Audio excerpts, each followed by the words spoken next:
Haleluya, selamat datang di channel YouTube Willy Marpaung, hashtag jadi berkat. Shalom, salam damai sejahtera bagi kita semuanya.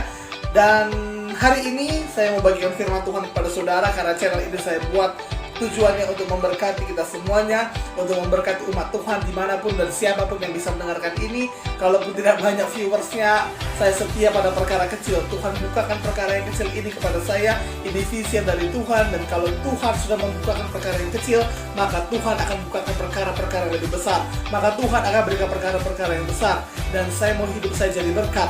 Memang saat ini saya tidak bisa jadi pendeta, mungkin saat ini saya tidak bisa menjadi seorang gembala, tapi saya mau jadi berkat. Saya mau menjadi garam dan menjadi terang. Begitu juga teman-teman semuanya, ayo jadi berkat, ayo jadi garam dan jadi terang. Dunia ini sudah penuh dengan hal-hal yang gelap, dunia ini sudah penuh dengan hal-hal yang kotor, dunia ini sudah berantakan semuanya. Tapi mari kita jadi berkat, mari kita memancarkan terang kemuliaan Tuhan, mari kita menjadi bintang-bintang di langit yang bercahaya, amin. Dan sebelum kita masuk kepada firman Tuhan yang saya bagikan hari ini, yang pasti memberkati saudara, jangan lupa subscribe YouTube-ku ya guys. Ya, jangan lupa subscribe ya, kemudian subscribe maksudnya, kemudian aktifkan loncengnya, ting. Nah, kemudian jika teman-teman suka silahkan like video ini dan juga komen ya, silahkan bertanya. Dan untuk yang mau dibahas dalam channel ini, teman-teman bisa bertanya melalui kolom komentar ataupun media sosial saya. Kemudian silakan share video ini, karena apabila teman-teman diberkati, maka mari kita menjadi berkat sesuai dengan slogan dari channel ini. Saya ngakak betul dengan subscribe YouTube-ku itu. Oke, hari ini saya akan bahas mengenai orang-orang yang sok suci, orang-orang yang munafik, orang-orang yang sok kudus, yang merasa dirinya itu sama seperti malaikat. Ada di Alkitab, Yesus sudah bahas itu, oke? Kita baca dari Alkitab dulu, Matius 7 ayat 1-5. Saya akan bacakan Matius 7 ayat 1-5. Janganlah kamu menghakimi supaya kamu tidak dihakimi, karena dengan penghakiman yang kamu pakai untuk menghakimi, kamu akan dihakimi, dan ukuran yang kamu pakai untuk mengukur akan diukurkan kepadamu. Mengapakah engkau melihat selumbar di mata saudaramu, sedangkan balok di dalam matamu tidak engkau ketahui? Bagaimanakah engkau dapat berkata kepada saudaramu, biarlah aku mengeluarkan selumbar itu dari matamu, padahal ada balok di dalam matamu? Hai orang munafik, keluarkanlah dahulu balok dari matamu, maka engkau akan melihat dengan jelas untuk mengeluarkan selumbar itu dari mata saudaramu. Nah, hari ini kita akan belajar firman Tuhan. Saya mau share firman Tuhan kepada saudara-saudara sekalian, bahwa agar kita jangan sok suci, agar kita jangan menjadi orang yang munafik, agar kita jangan menjadi orang yang selalu melihat kesalahan orang lain, agar kita jangan melihat apa yang kurang dari orang itu. Di akhir zaman musuh gereja, saya katakan, di akhir zaman musuh gereja bukanlah teroris. Musuh gereja di akhir zaman bukanlah pelacur. Ya, memang mereka adalah musuh gereja, tetapi bukan itu maksudnya, bukan itu yang terbesar, bukan itu tantangan gereja yang besar. Tantangan gereja terbesar di akhir zaman ini adalah orang-orang sok suci. Bahkan itu sudah ada sejak zaman Yesus. Perempuan yang kedapatan berbuat zina, ketika ia dihadapkan kepada Yesus, hidupnya berubah. Saulus yang saat itu sedang dalam perjalanan untuk membunuh gereja Tuhan di Damsyik, hidupnya berubah. Tuhan datang, Tuhan menampakkan diri dan mengatakan, Saulus, Saulus, mengapakah engkau menganiaya aku? Hidupnya berubah dari Saulus menjadi Paulus. Dia menjadi pemberita Injil yang besar. Tapi orang-orang yang sok suci, orang-orang yang munafik, orang-orang yang merasa diri yang paling hebat, itulah musuh gereja, itulah tantangan gereja di zaman ini. Tantangan yang terbesar itu bukan dari luar, tapi tantangan terbesar itu dari dalam. Semua kita tahu akan hal itu. Tantangan terbesar dari sebuah bisnis itu bukanlah pesaing, tapi tapi oknum-oknum yang ada dalam bisnis itu. Begitu juga dengan gereja. Tantangan gereja itu bukan dari luar. Teroris hanya bisa menghancurkan gedung gereja, tetapi Farisi, orang-orang sok suci, orang-orang munafik, bisa menghancurkan gereja. Nggak perlu 10, satu aja bisa hancur. Itu sebabnya hari ini jangan ada kita yang sok suci, jangan ada kita yang munafik, jangan ada kita yang selalu melihat kesalahan orang lain, selalu meremehkan orang lain, selalu mengatakan bahwa diri kita yang paling hebat. Dan dengarkan saya baik-baik, bahwa kedewasaan rohani seseorang bukanlah ditentukan dari kuantitas atau lamanya ia mengikut Tuhan, lamanya ia melayani. No. Ada yang mengatakan kepada saya, engkau baru mengenal dunia pelayanan. Bukan itu, bukan soal lama atau tidak lamanya, lama atau sebentarnya, tapi kualitasnya, tapi buahnya yang dilihat. Saya selalu katakan kalau pergaulan tingkatkan seni pergaulan itu kualitas dan kuantitasnya.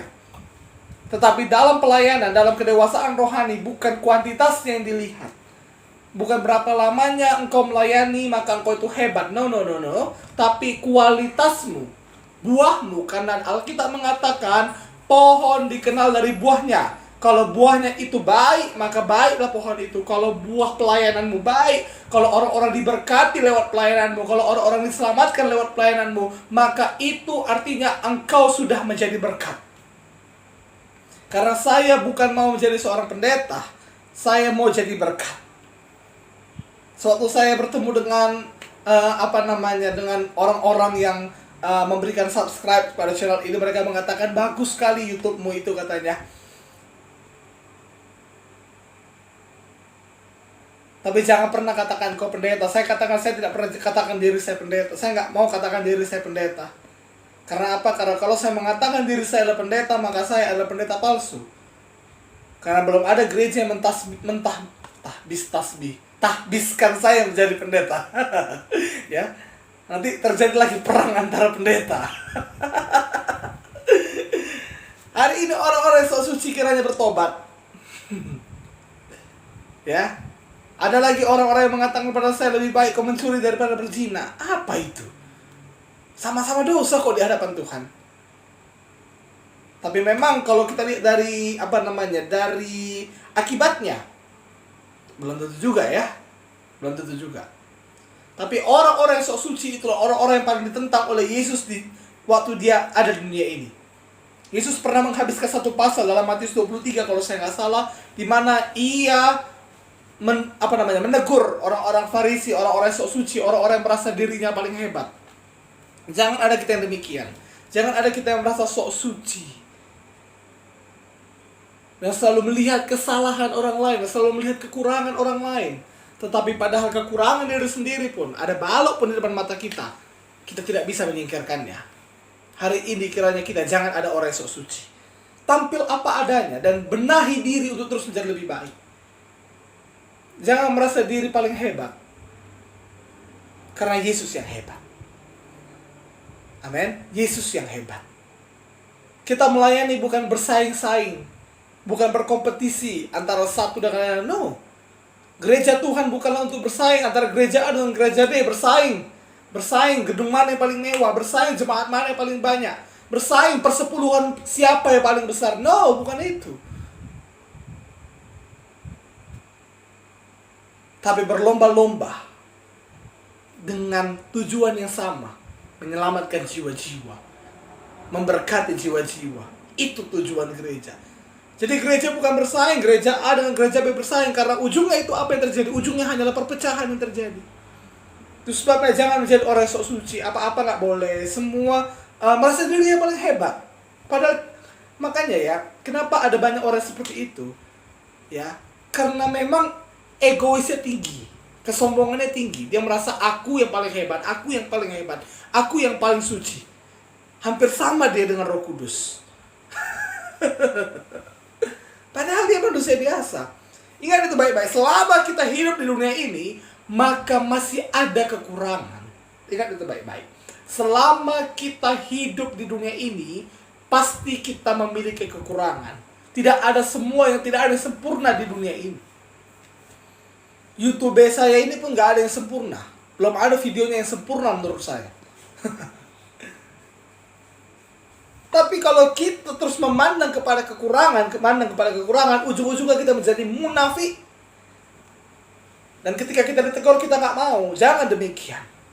Jangan menjadi orang yang sok suci. Saya paling benci. Tidak boleh benci.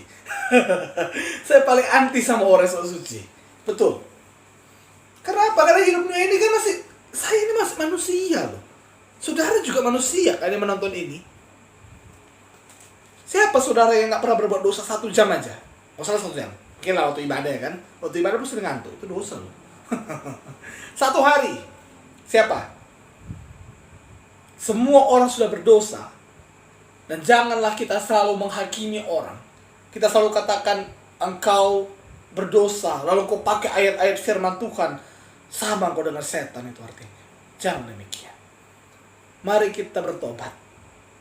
Jangan merasa diri kita yang paling hebat, jangan merasa diri kita yang paling suci, jangan merasa diri kita yang paling the best. Tapi mari sama-sama kita melayani Tuhan, sama-sama kita menjadi berkat, sama-sama kita menjadi garam dan menjadi terang. Dan supaya nama Tuhan yang dipermuliakan, jiwa-jiwa diselamatkan, jiwa-jiwa yang diberkati. Itu tujuan hidup kita, itulah fokus utama kita. Fokus utama kita itu bukan bersaing, fokus utama kita itu bukan mencari ketenaran, fokus utama kita bukan mencari uang, tapi fokus utama kita jiwa-jiwa diselamatkan. Saya berharap ini membukakan banyak mata saudara yang menonton ini. Terima kasih sudah menonton. Kiranya teman-teman bisa diberkati lewat video ini. Mari kita jadi berkat. Amin. Jangan sok suci, jangan munafik. Jangan munafik. Hari ini orang-orang yang munafik bertobat, Farisi-farisi bertobat. Oke? Dan jangan lupa subscribe YouTube ini. Saya ngakak betul dengan itu. Nggak pun saya kasih tahu channelnya itu, saudara tahu channelnya itu ya kan. Ya jangan lupa subscribe, kemudian aktifkan loncengnya, dan like, comment, dan share sehingga kita semuanya boleh jadi berkat. Haleluya. Tuhan Yesus memberkati saudara-saudara sekalian. Sampai jumpa di video berikutnya.